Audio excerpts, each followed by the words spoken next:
morning. Welcome to the Light on Suitability podcast. I'm your host, Elizabeth Comeau. I'm with my co-host, Michele Garfinkel.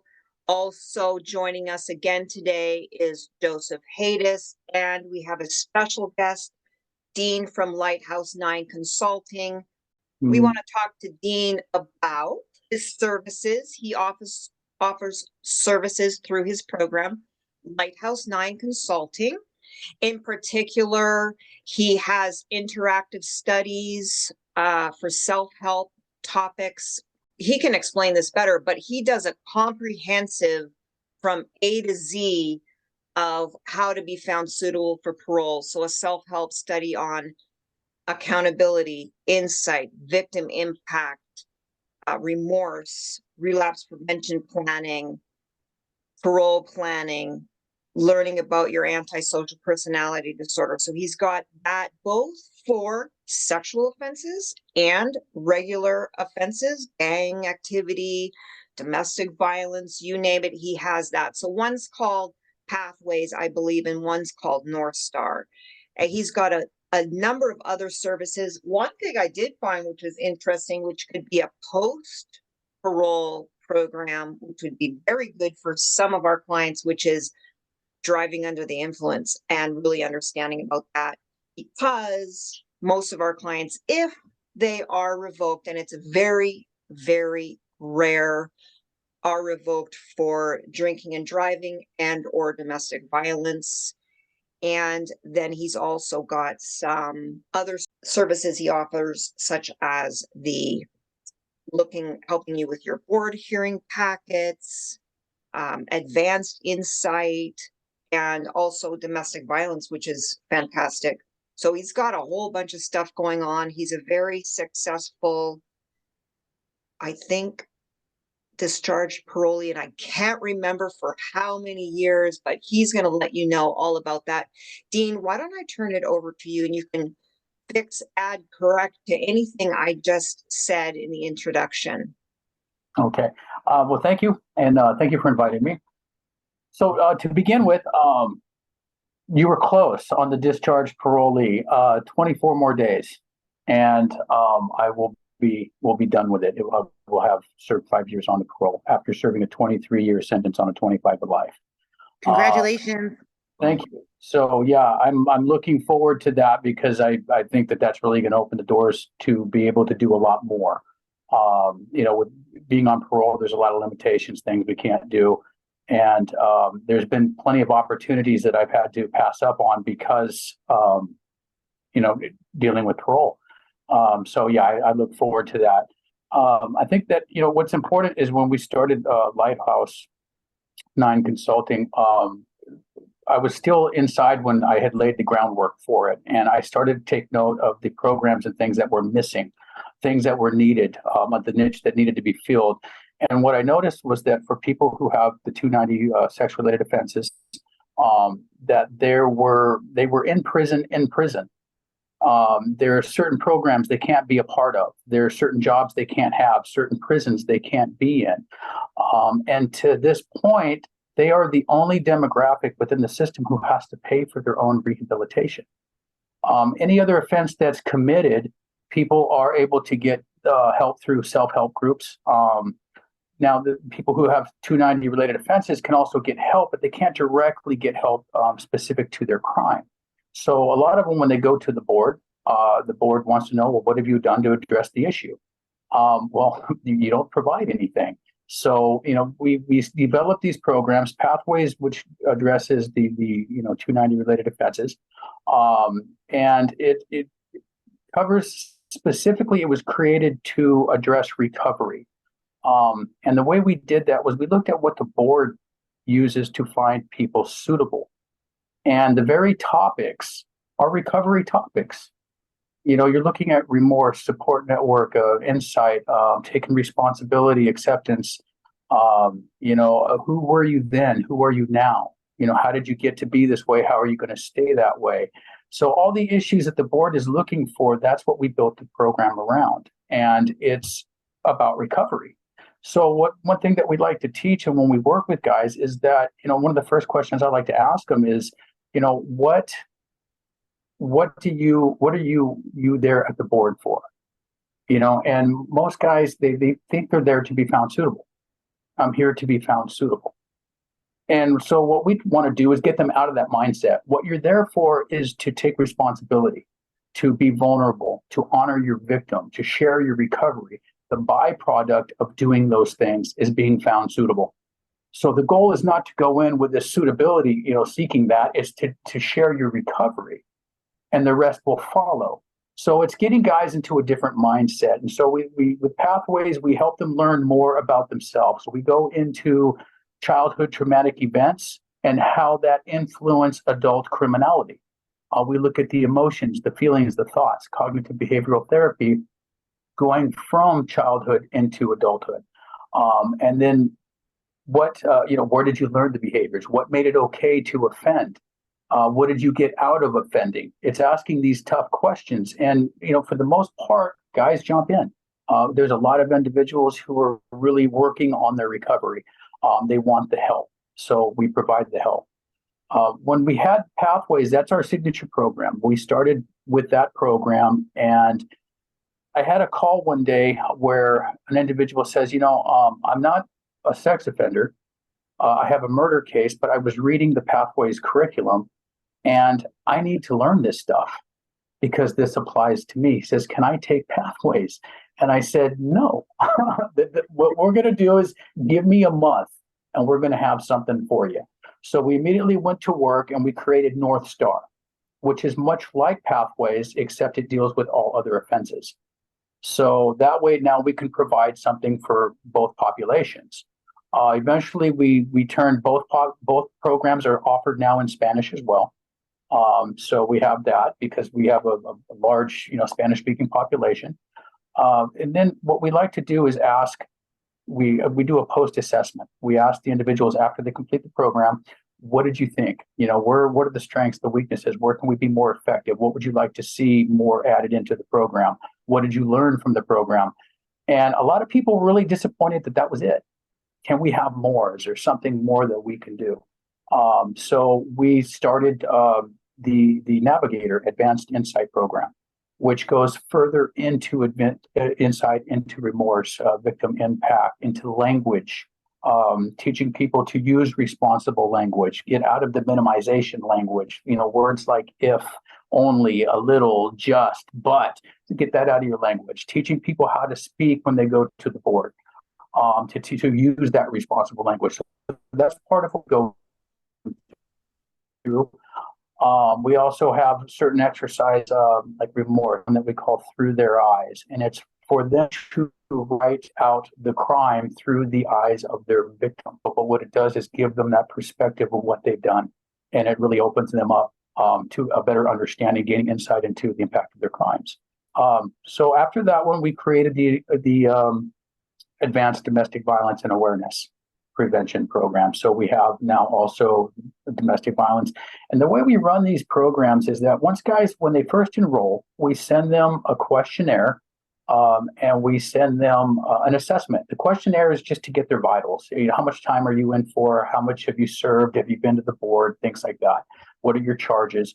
The assessment asks them about subject matter. We want to gauge where they're at before they start the program. Once they return those, we send them the full curriculum. And this is for North Star and Pathways we do this for. Once they return that, they get full curriculum and we assign them a counselor. Our counselors are mental health professionals. They're state certified counselors. These are legitimate professionals. So that's one thing that the BPH likes about our programming is that guys have an opportunity to work with professionals. And I don't know that you're going to find another program that's as affordable as we are with these programs that offers this. So guys can actually work with professionals. Their homework is their assignments in the curriculum. There are 13 assignments, and those are written assignments turned in. They're critiqued, provide feedback, graded, sent back to the client. Once they complete the program, we provide a certificate and letter of completion for the board, and that's for Pathways and North Star. The Advanced Insight, they'll receive a certificate. The domestic violence, they'll receive a certificate. And in both cases, they're also still assigned a counselor. So that's some of the correspondence programs that we offer. We also assist with board preparation, help people put together their board packets, remorse letters. A lot of guys don't know how to write a remorse letter. You know, they're asking for forgiveness. You don't have the right to ask for anything. You've taken enough from this victim. So you don't ask forgiveness, you express your sorrow. So we help them in writing remorse letters. We look at relapse prevention plans. Relapse prevention plans, parole plans, and these are so important because the board is concerned with you reoffending. So how that's one of their biggest concerns. If I'm a commissioner, I don't want to put my name to your paperwork and essentially vouch for you that, hey, I'm giving this guy a go, he's good to go, and then you go out and reoffend. How do I sleep at night knowing that I let you out? So it's so important with these relapse prevention plans to show that there is a set strategy. You have coping skills. You recognize your triggers. You recognize your character defects. You understand the programs that you're going to be doing to help you to prevent from relapsing. You have a strong support network set up. And then there's the parole plans. Now, the parole plans play into this because most guys, especially those who've committed 290 related offenses, don't know what it's going to be like on parole. They don't understand. You're going to wear an ankle monitor for your duration of parole. You're going to have to do sex offender treatment for your parole. You're going to have to do polygraph tests, one-on-ones, weekly meetings. There's all these things that come into play. So if you are not aware of what is waiting for you, how then can you set a realistic parole plan? For example, I had an individual whose dream job was to be an underwater welder. Went to welding, took all those, got all the certifications, was this phenomenal welder, couldn't wait to get out and do underwater welding. Didn't realize that his ankle monitor cannot be submerged in water. Everything he had worked for was out the door. So it's, you present that to the board and the board's going to be like, all right, apparently you didn't prepare for this because you don't know what you're stepping into. So we help them to understand what's out there, what's waiting, what's parole going to be like. The relapse prevention plan, there's a couple things that are important when you're working with 290 related offenders. One thing that we take a note is that a lot of times in relapse prevention plans, guys will make a list of programs they want to do when they get out. I'm going to do anger management, domestic violence, AA, NA, and sex offender treatment. Now, as a counselor, when I look at that list, what I see is shame and guilt. That sex offender treatment program needs to be at the top of the list, not buried at the bottom. The fact that it's at the bottom of the list shows me that there's still things that you haven't addressed. Otherwise, it would be at the top of that list, and you'd say, "Hey, I know I did this. I'm owning it. Let's tackle it." So those are things that we look for in relapse prevention plans. Are they specific? Are they detailed? Are they just providing a list of things, or are they explaining that list of things? So we help in that board packet, we help go through those. We also assist with closing statements. It's important to understand that the last thing that you say at the board is the last thing they hear. And so they're taking that with them. So what are you saying? Are you reading from a paper? Are you speaking to them? Are you looking them in the eyes? What are your mannerisms? What's your body language? Are you speaking from the heart or are you speaking from the head? A lot of guys, they don't internalize. They speak out of the textbook, the intellectuality. Most of the time, you'll ask a guy, what's remorse to you? Well, it's that deep sorrow, regret. Okay, we get that. That's the company line. It's self-help. That's the textbook. We know. What's remorse? Remorse to me was when I read my paperwork and I was disgusted with myself. I was sick to my stomach and I hated myself because I actually hurt somebody in the manner that I did. That's describing remorse. That's what the board needs to see, is that internalization and how this is how what you have learned applies to you, not what you've heard in some self-help group. And the problem with some of the self-help groups is that the guys who are teaching them they're inmates. And a lot of them have been to the board a number of times. So you have a guy who's been denied 3 times at the board teaching classes on insight. It doesn't make any sense. So you want people who've been there, who know how to do these things.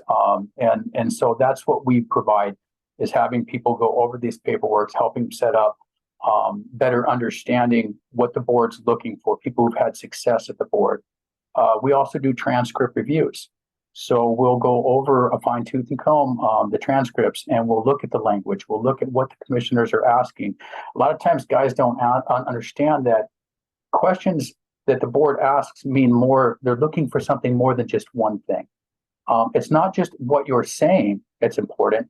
It's the manner in which you say it. I'm not going to tell you, well, I'm no longer impulsive, but I keep interrupting you when you're trying to ask me a question. So it's like you've got to be aware of these things. They're looking, are you confident? Do you sound like you're guessing? Are you speaking with confidence in your answers? Are you patient? Are you thoughtful in your answers? So these are things that we go over that we look for in transcripts. How are they interacting with the commissioners? Also, sometimes a commissioner can say, hey, what are your character defects? And what guys don't understand is that they'll turn around and they'll ask them, well, why did you commit the crime? It's the same question. They're looking for the same answer. So my character defects, I'm violent, an addict, and selfish. Well, why did you commit the crime? Because I was violent, selfish, and an addict. And this is what I saw in that. So it's being able to understand what the board's looking for in these answers, and then how to answer, appropriately. So we do the transcript review. A lot of times we'll do CRA reviews as well, so that we can see, what happened with the psych. And also guys need to understand that the commissioners will use that CRA as a guide throughout the hearing. And they'll ask questions specifically out of the CRA. Well, you told the doctor this. Well, the doctor said this. Can you explain that? So, sometimes that comes directly out. There's questions like, what is your greatest accomplishment since you've been in prison? And what people don't understand is that's an internal question. I get guys who will say, well, I got my AA degree. Okay, well, who cares? How many thousands of millions of people across the country, kids every year get their AA degree? Nobody cares. What's important, it's an internal question. What was important for me was that I finally realized that the world does not revolve around me, that I was not the center of the universe. I was able to identify my selfishness. And when I could do that, I could work on putting away and start living selflessly. It's an internal question, because now what the board is seeing is that if I've recognized that selfishness, and the selfishness is the mother of all character defects, that's why I committed my offense, because I was selfish. I was about me. I wanted to have my way. So now if I'm addressing that selfishness, I'm addressing ever relapsing again. So that's important to be able to express and understand that, what's an internal question, what's not, what are they looking at? And I would say that probably 85% of the time, the commissioners know the answer to the question, before they even ask it. I've heard questions like, why do you want to go home? And I ask a lot of our clients when we work with our special suite of services, where we actually work with the clients for an hour a week on board preparation. I've asked them, why do you want to go home? Well, I want to give back to my community. I want to be of service. Okay, stop. Why do you want to go home? Well, I want to be of service and give back to me. Okay, we can do this all day. Why do you want to go home? And they'll usually tell me, well, I don't know what you want. See, that's the problem. It's not what I want. I want the truth. Why do you want to go home? Because I want to be with my family. I want to live my life again. And so in answering that question, the board already knows the answer. If you don't come truthfully with that answer, what happens is you lose your credibility. The board knows that you're not going to, your whole thing of going home isn't to be of service of your community and to give back. You want to go home. You want to be free again. Mm-hmm. So to answer, honestly, builds your credibility. So that's another thing. That's part of the etiquette in the board, the stuff that we work on when guys go to the board. So the other things that we do is we also have, upon release, we have 3 transitional homes. So these are self-pay homes. So what usually happens is guys go wherever the state sends them. They end up here in Sacramento. It's Freedom Through Education. They'll go there for 6 months while the state funds it. Once they're completed, if they're not ready to step out on their own, then they'll come and they'll stay in one of our self-pay transitional homes. And then also we provide the aftercare services with mental health. So we do have mental health professionals on staff who will work with guys. And, as we discussed earlier, it's a lot of times guys cannot talk with parole when they see these organizations that are contracted with CDCR to provide services, because there's no confidentiality. If I need help, aren't we about helping people? And what gets me is that in our field, the helping field, one of the first things that we're taught is that do no harm. Well, how am I not helping somebody? How am I not harming them if I can't keep confidentiality? If I can't provide services, rather I'm telling on him and he's getting in trouble. That makes no sense to me. So it's like we're defeating the purpose. But that's the way it works right now. So these services we provide keep that confidentiality. Guys can talk with clinicians. They can put things on the table and get the help that they need. That's amazing, Dean. Thank you so much. I wanted to fill in a little bit. I think you mentioned you're studying to get a master's in counseling. Explain that. He's getting a doctorate. That was my dream. Yeah, it's a doctorate in counseling. It's rather wordy title. It's community care and counseling with an emphasis in traumatology. It's a doctorate. So I'm working on that and hopefully to be done soon in the next year or so. I wanted to be able to have more understanding to be able to help more in the field. A lot of the times the criminal behavior starts in childhood. It's these traumatic events that influence behavior. And, one thing that we like to show guys is that it doesn't matter if you committed a rape or a murder. The reasons that people commit crimes are the same. It's what differentiates in the crime is the person's life experience. A person will commit murder because they want power, they want control, they want to be accepted, they're jealous, they're vengeful, whatever. The same thing, but people rape, people molest. Whatever the crime is, the core foundations are really still the same. But it's looking at the life experiences and what happened to that person. So understanding that trauma really plays a role. So that's why I went back to school. Also, my master's is in business administration. My undergrad's in psychology, and then I have my state credentials as a counselor. I wanted something more related to the field. A lot of times I find myself in the company of marriage and family therapists, licensed clinical social workers, and I can hold my own with them and talk the shop. But I would like to have the letters behind the name that show that, So I wanted to learn more to do that. That's awesome. Before I turn it over to either Joe or Michele, I wanted to ask you, this is really tricky. I had a client ask me, he's been told he's not getting granted parole in part because he lacks humility. And then, like you said, the selfishness that is the underpinning of the majority of crimes. How would you go about helping someone learn how to be more humble and less selfish? First, I would look at where the selfishness comes from. And then it's about the way that you overcome or the way that you manage a character defect such as selfishness is by practicing the opposite, living selflessly. So be of service to your community. Start doing more things to help other people. Give up your time when you don't want to. And then I would ask them, and I've done this before, why are you so arrogant? Why aren't you humble? What do you have to be arrogant about? You're in prison doing a life term or however many years. What is it that you think is so great about you that you have to act this way? It's just I'm pretty direct with my clients, and I tell them from when they hire me. If I'm not engaging, if I'm not assertive, then I'm not effective. This is how I work. I don't have a dog in the fight. I'm not the one doing a life term. So let's put some work in. So that's the approach I would look. I would just find out why. What is it about you that needs to be so arrogant? I love those two things. Joe, do you have anything you wanted to discuss with Dean? Man, there's a lot to unpack here. And I would just like to say, well, first of all, before I get into any questions, that thank you for this. This is such a fresh perspective. Nothing against the attorneys we meet about once every 3 weeks, statewide by video. But, I hope we'll have to recommend that you get on that.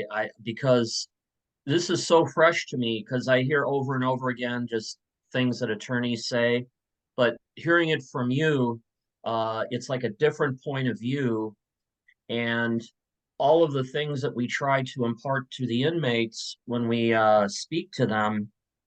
Now I consider it malpractice if you don't come along with me, Dean, and be on the call with me, because the way you put everything, it's fantastic. So having said that, I'm curious how, you get all these professionals to work with you, and there's the money element. I mean, they're sharing their time and their expertise. How do you get them to interact with the inmates in your program?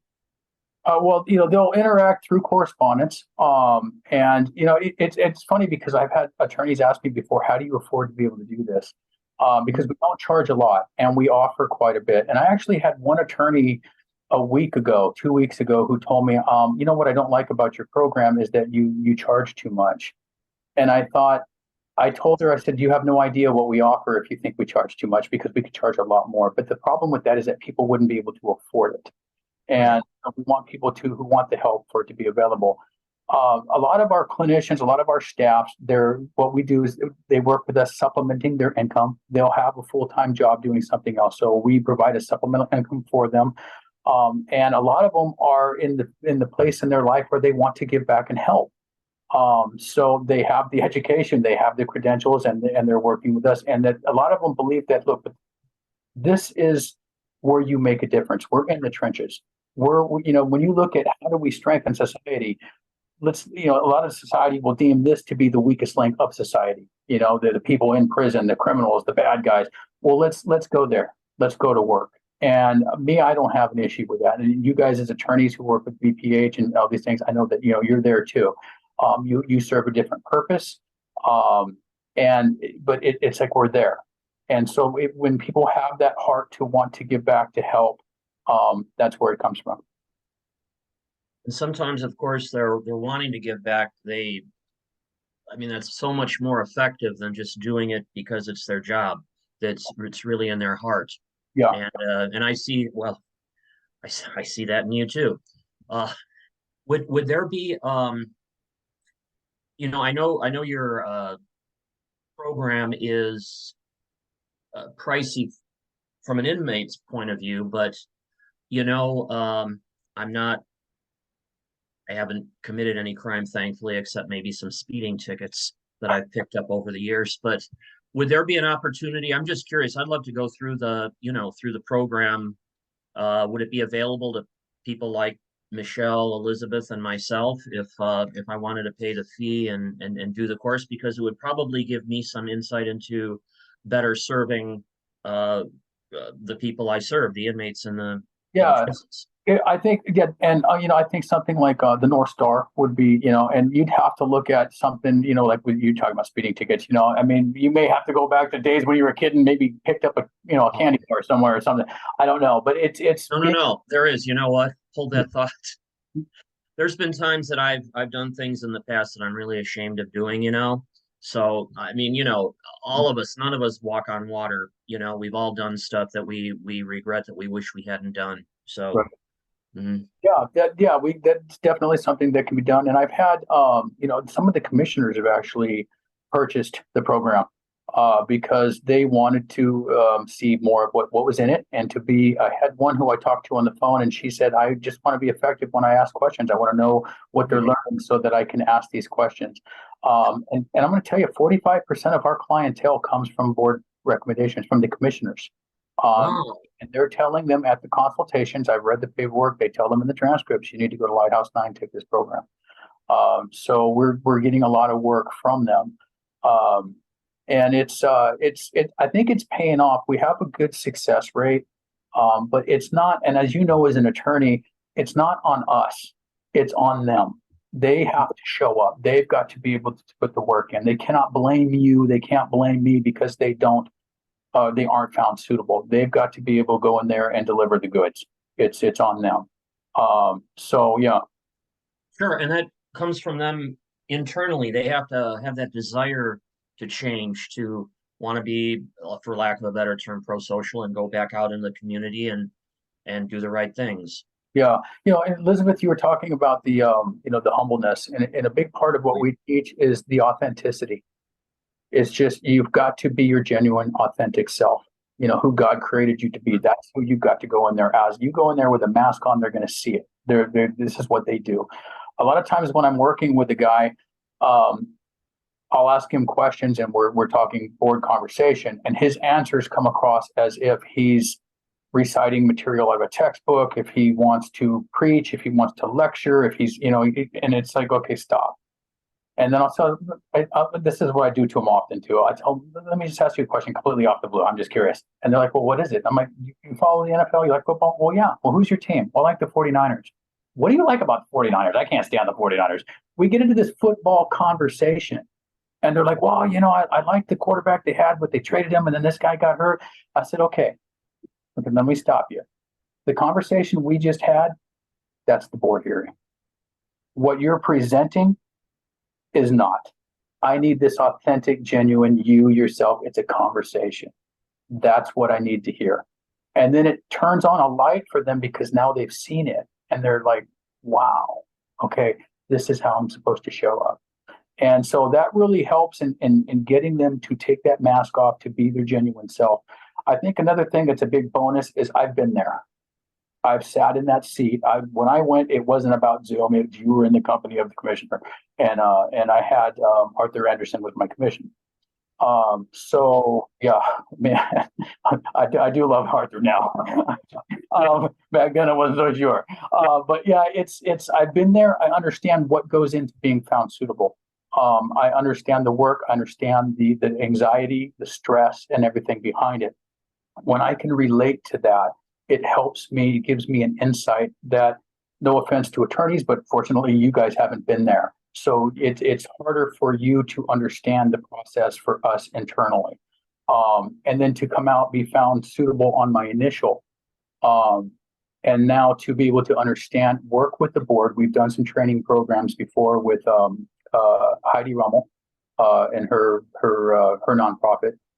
So we've done some video training programs, but just to be able to understand and share with these guys. And I think that one thing that helps them open up to me is that I'm one of them. And so I've had an attorney one time who said, well, I'm a parole expert. And I said, well, how are you an expert at parole? She says, well, I do this, that, and the other. I said, so have you ever been on parole? And she says, well, no, of course not. But you're an expert. So here's the thing. I have the lived experience and the education. That's an expert. I know what it's like to be in those shoes, and I have the academics behind me to break it down, to understand, to analyze, to look at things in a way that most people cannot. The education helps with that. So for a person who has not been there, it's more difficult to understand what we're going through. So yeah, I don't know. That's how I look at it, and it works for me. And so far, we've been very successful with it. So we do have members on our staff who've also been incarcerated. Not everybody, a couple, but who've gone to the board, who've sat there, because this is how we can relate the experience. This is how we know what they're looking for. And you talked about the way that I can articulate certain things and give you a different insight. That's from our perspective. And it's just, it's like I listen to some of these guys and what they're learning in some of these groups, and it's like, no, that's garbage. No, this is where you need to take this and show them something different. And our job as counselors isn't to change anybody. It's to lead discovery. Let me show you something new. If you choose to take that, okay. If not, well, that's on you. I'm not going to, I now sleep in a queen size bed with 5 pillows. I'm not losing a wink of sleep over it. You're the one in prison. So I'm showing you something different. And that's what we do. And, and that doesn't mean I'm always right. I'm not always right. Most of the time I am. But not always. And I'm not going to argue. I don't have anything to defend. So, it's just, if you want something different, you got to do something different. And for guys who've been to the board multiple times, they haven't been found suitable because they're doing the same thing over and over and over again. They're doing something wrong. I had a client that I spoke with a couple of weeks ago who said, they asked him about his violence. Where does your violence come from? Well, I had a predisposition to violence because when I was my mother and father used to fight and beat each other when I was in the womb. Are you kidding me? This is what you're telling the board, and you're wondering why you got a 5-year denial? I mean, you were predisposition to be violent because of what happened before you were outside the room? No.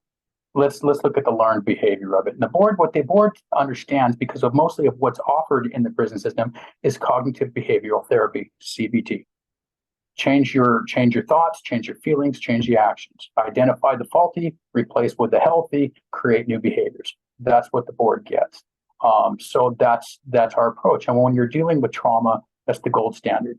CBT is the gold standard for dealing with trauma. So be able to identify where the guys are, what's happened to them, and how that impacts now.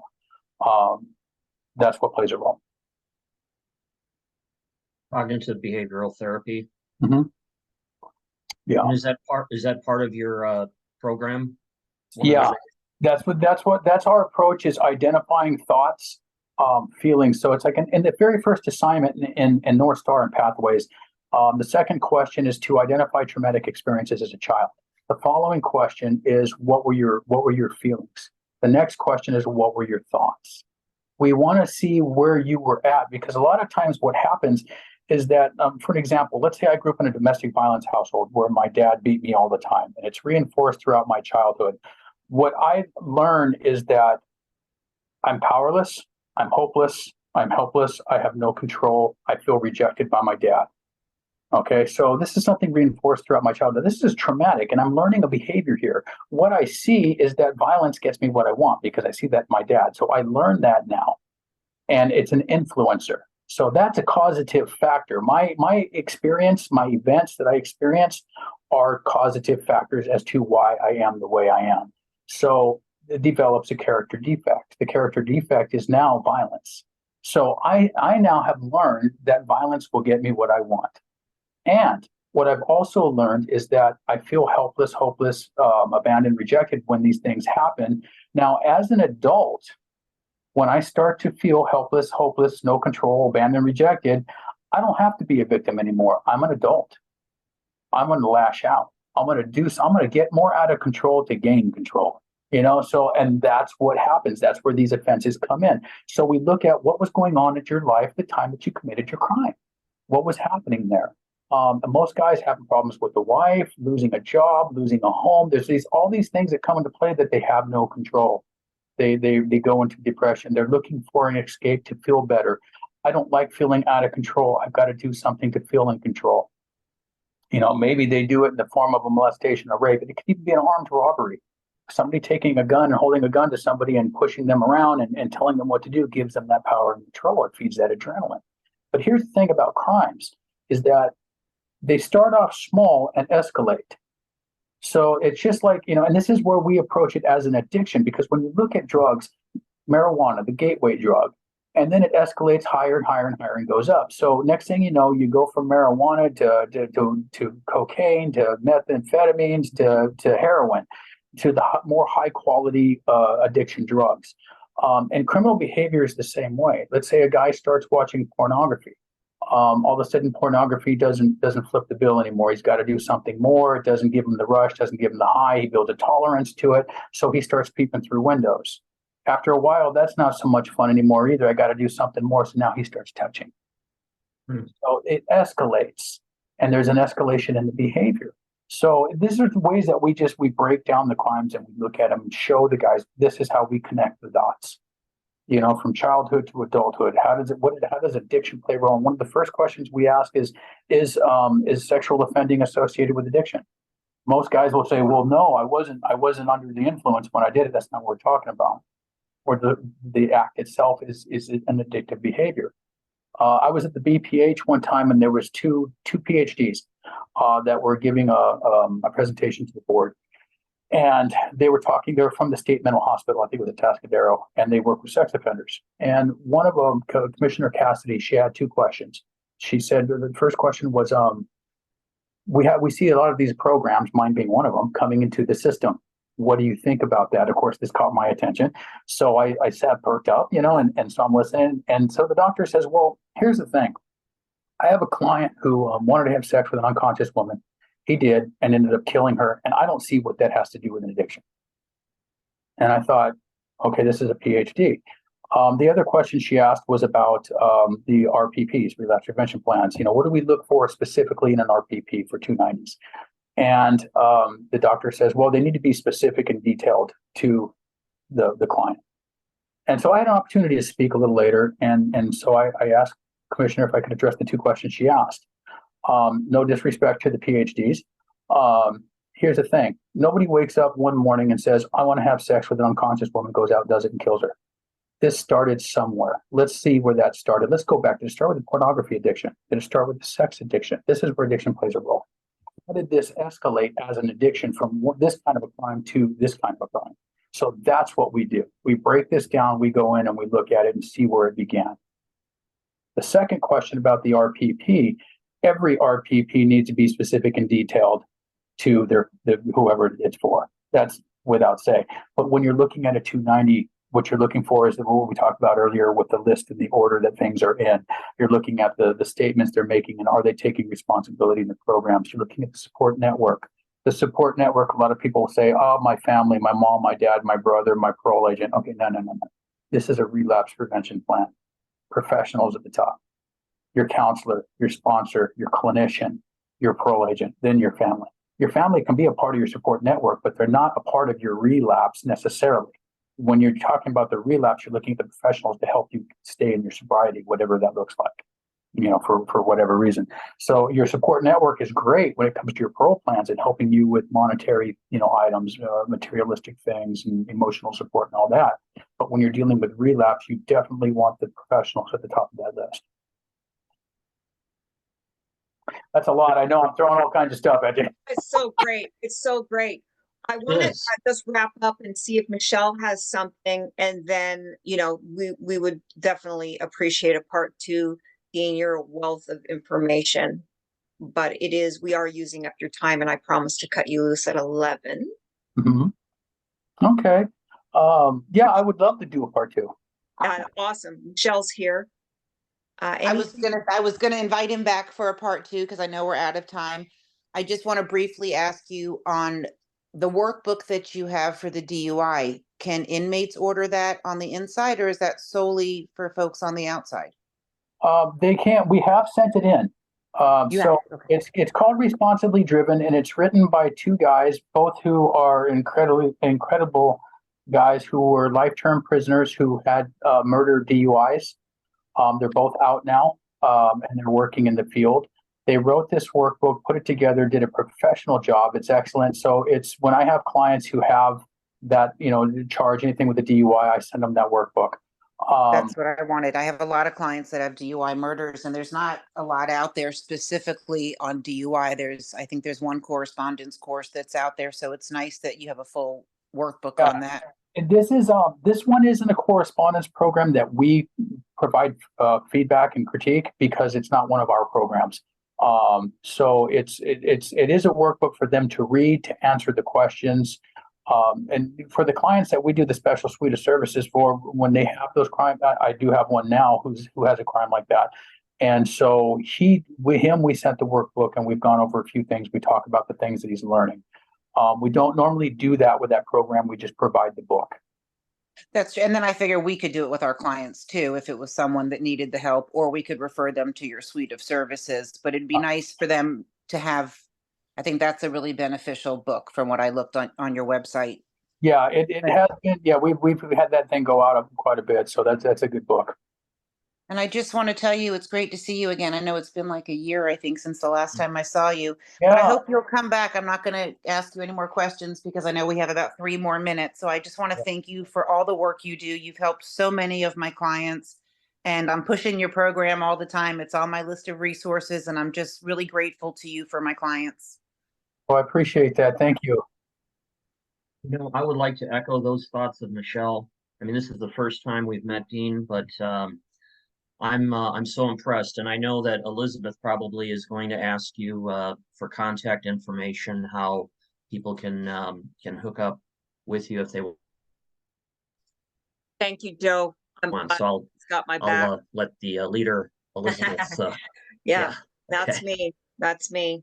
I'm always forgetting. Thank God for Joe and Michele to remember all these things. But yeah, let the audience know where they can find your services. We know where to find you, especially in a pinch. But let let the audience know, please.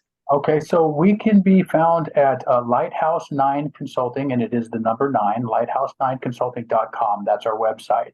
Our P.O. box is here in Sacramento, and it's Lighthouse 9 Consulting, P.O. Box 247036, Sacramento, California, 95824.